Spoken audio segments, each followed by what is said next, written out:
Hey guys, in this video we're going to be checking out this new 130mm sized X-frame, and this is one of those where the camera sits on top of the flight controller in the center, and this is the two side plates for the camera mount. I'm just going to go over quickly the parts, and then I'll just show you the way I'm going to put this together. It does come with this PDB and XD60 connector here. However, I'm not going to be using this because it doesn't have any of the voltage regulators on there. It's just a PDB with just the pads for a separate voltage regulator that it doesn't come with. You do get the pieces for the pod on the top, and some screws, some nylon standoffs, and some metal standoffs that hold the pod together. I'm going to do this really differently. I'm going to take my parts from my Airblade X130 build. Basically, these are Emax 1306 4000 kV motors and some Emax 20 amp Lightning ESCs. And I'm going to be using the power system from this. I'm going to put that into the Reptile 130, but I'm not going to use the FPV system from this. I'm going to switch the FPV system. So instead, I'm going to be switching the FPV system. I'm going to be using this here. It's the Foxeer Arrow. It's got the OSD built in, and for the video transmitter, I'm going to be using this guy.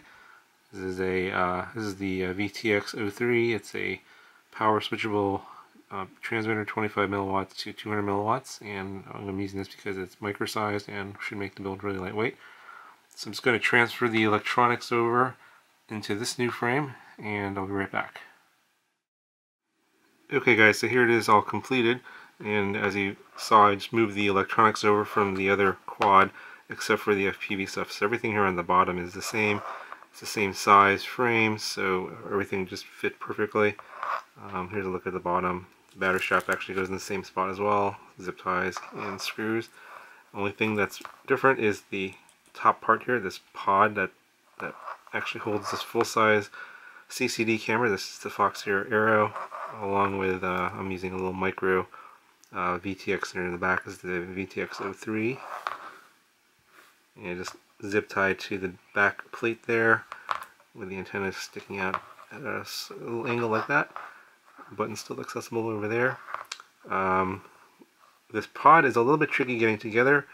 There's three standoffs. They're sideways. There's 1, 2, 3 here, along with the camera itself. And you got a little top plate here and a back plate there. So all those pieces are kind of like a jigsaw puzzle.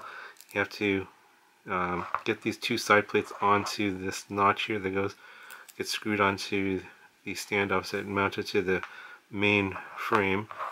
And once you do that, you got to put all these little parts in here.